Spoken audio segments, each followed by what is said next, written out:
ನಮಸ್ಕಾರ ವೀಕ್ಷಕರೇ, ಹೇಗಿದ್ದಾರೆ ಎಲ್ಲರೂ? ಸ್ವಾಗತ ನನ್ನ ಯೂಟ್ಯೂಬ್ ಚಾನಲ್ಗೆ.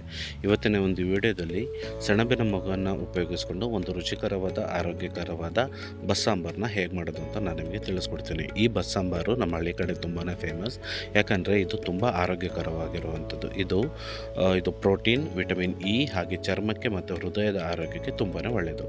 ನಾನಿಲ್ಲಿ ಒಂದು ಬೌಲ್ ಆಗುವಷ್ಟು ತಣ್ಣೀಕಾಳನ್ನ ಬಿಡಿಸಿಟ್ಕೊಂಡಿದ್ದೀನಿ. ಹಾಗೆ ಒಂದು 1/4 kg ಆಗುವಷ್ಟು ಸೆಣಬಿನ ಮೊಗ್ಗನ್ನು ತಂದು ನೀರಲ್ಲೇ ಅದನ್ನು ನೆನೆ ಹಾಕೊಂಡಿದ್ದೀನಿ. ಇವಾಗ ನಾನು ಅದನ್ನು ಮೊದಲಿಗೆ ಬೇಯಿಸ್ಕೊಬೇಕು. ಅದಕ್ಕೆ ಅದರಲ್ಲಿ ಅರ್ಧ ಪ್ರಮಾಣದಷ್ಟು ಸೆಣಬಿನ ಮೊಗ್ಗು ಮತ್ತು ಇನ್ನು ಇದು ಪೂರ್ತಿಯಾಗಿರುವಂತಹ ಇದು ತಣ್ಣೀಕಾಳನ್ನ ಹಾಕ್ಕೊಂಡು ಒಂದು 5 ರಿಂದ 6 ಹಸಿರು ಮೆಣಸಿನ್ಕಾಯಿ ಹಾಗೆ 5 ರಿಂದ 6 ಒಂದು ಬೆಳ್ಳುಳ್ಳಿನ ಕೂಡ ಅದಕ್ಕೆ ಆ್ಯಡ್ ಮಾಡ್ಕೊತಾ ಇದ್ದೀನಿ. ಹಾಗೆ ಅದಕ್ಕೆ ಸ್ವಲ್ಪ ಪ್ರಮಾಣದಲ್ಲಿ ನೀರನ್ನು ಆ್ಯಡ್ ಮಾಡ್ಕೊತಾ ಇದ್ದೀನಿ. ಅದಾದಮೇಲೆ ಅದಕ್ಕೆ ರುಚಿಗೆ ತಕ್ಕಷ್ಟು ಉಪ್ಪನ್ನು ಹಾಕ್ಕೊಂಡು ನಾನು ಇದನ್ನು ಕುಕ್ಕರಲ್ಲಿ 2 ವಿಷಲ್ ಆಗುವಷ್ಟು ಬೇಯಿಸ್ಕೊತಾ ಇದ್ದೀನಿ. ಈಗ ನೋಡಿ, ಅದು ಸರಿ ಪ್ರಮಾಣದಲ್ಲಿ ಬೆಂದಾದಮೇಲೆ ಅದರಲ್ಲಿರೋ ನೀರನ್ನೆಲ್ಲ ಬಸ್ಕೊಬೇಕು. ಇದರಲ್ಲಿ ಅರ್ಧ ಪ್ರಮಾಣನ ನಾನು ಸಾಂಬಾರಿಗೆ ಮತ್ತಿನ್ನು ಅರ್ಧ ಪ್ರಮಾಣನ ಅದರದ್ದು ಪಲ್ಯ ಮಾಡ್ಕೊಳ್ಳೋಕ್ಕೋಸ್ಕರ ಉಪಯೋಗಿಸ್ಕೊತಿದ್ದೀನಿ. ಸಾಂಬಾರು ಮಾಡೋದಕ್ಕೆ ಒಂದು ಪೇಸ್ಟ್ ತಯಾರಿಸ್ಕೊಬೇಕು. ಅದರಲ್ಲಿ ಅರ್ಧ ಪ್ರಮಾಣ ಬೆಂದಿರೋ ತರಕಾರಿ, ಇದು ಏನು ಸೆಣಬಿನ ಮೊಗ್ಗು ಮತ್ತು ಉದ್ದಿನಕಾಳನ್ನು ನಾನು ಹಾಕ್ಕೊಂಡು ಅದಕ್ಕೆ ಒಂದು ಬೌಲ್ ಆಗುವಷ್ಟು ತೆಂಗಿನ ತುರಿ ಹಾಗೆ ಸಾಂಬಾರು ಸ್ವಲ್ಪ ಹಾಕ್ಕೊಂಡು ಸ್ವಲ್ಪ ಹುಣಸೆಹಣ್ಣನ್ನು ಹಾಕ್ಕೊಂಡು ಅದನ್ನು ಗ್ರೈಂಡ್ ಮಾಡ್ಕೊತಾ ಇದ್ದೀನಿ.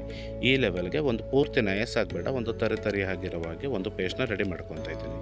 ಇದಾದಮೇಲೆ ಒಂದು ಪಾತ್ರೆಯಲ್ಲಿ ಒಂದು 4 ರಿಂದ 5 ಸ್ಪೂನ್ ಎಣ್ಣೆ ಹಾಕ್ಕೊಂಡು ಅದಕ್ಕೆ 1 ಸ್ಪೂನ್ ಜೀರಿಗೆ, 1 ಸ್ಪೂನ್ ಸಾಸಿವೆನ ಹಾಕ್ಕೊಂಡು 1 ಗಾತ್ರದ ಈರುಳ್ಳಿನ ಹಾಕ್ಕೊಂಡು ಅದು ಬ್ರೌನ್ ಕಲರ್ ಆಗುವಷ್ಟು ಹುರ್ಕೊತಾ ಇದ್ದೀನಿ.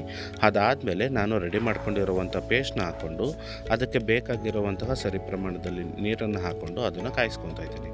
ಇದಾದಮೇಲೆ ನಾವೊಂದು ಒಗ್ಗರಣೆಗೋಸ್ಕರ ನಾನಿಲ್ಲಿ 1-2 ಒಣಮೆಣಸಿನ್ಕಾಯಿ ಮತ್ತು ಸಾಸಿವೆ ಮತ್ತು ಕರಿಬೇವನ್ನು ಹಾಕ್ಕೊಂಡು ಆ ಒಗ್ಗರಣೆನ ರೆಡಿ ಮಾಡಿಕೊಂಡು ಆ ಸಾಂಬಾರಿಗೆ ಮಿಕ್ಸ್ ಮಾಡ್ಕೊತಾ ಇದ್ದೀನಿ.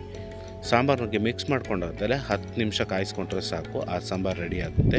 ಈ ರೀತಿಯಾಗಿ ಒಂದು ಸಿಂಪಲ್ಲಾಗಿ ಒಂದು 1/4 ಗಂಟೆಯಿಂದ 20 ನಿಮಿಷದಲ್ಲಿ ಈ ಸಾಂಬಾರನ್ನ ಉಪಯೋಗಿಸ್ಕೊಳ್ಳಿ. ಆರೋಗ್ಯಕ್ಕೆ ತುಂಬಾ ಏನು ಬೆನಿಫಿಟ್ ಇರುವಂತಹ ಸಾಂಬಾರಿದು. ಮುದ್ದೆ ಜೊತೆಗೆ ತುಂಬಾ ಚೆನ್ನಾಗಿರುತ್ತೆ. ಹಾಗೆ ಇದನ್ನು ಕಾಯಿಸ್ತಾ 2 ರಿಂದ 3 ದಿನಗಳ ಕಾಲ ನಾವು ಇದನ್ನು ಸೇವಿಸ್ಕೊಬೋದು. ತುಂಬಾ ಚೆನ್ನಾಗಿರುತ್ತೆ. ನೀವು ಒಂದು ಸತಿ ಟ್ರೈ ಮಾಡಿ ನೋಡಿ. ಧನ್ಯವಾದಗಳು.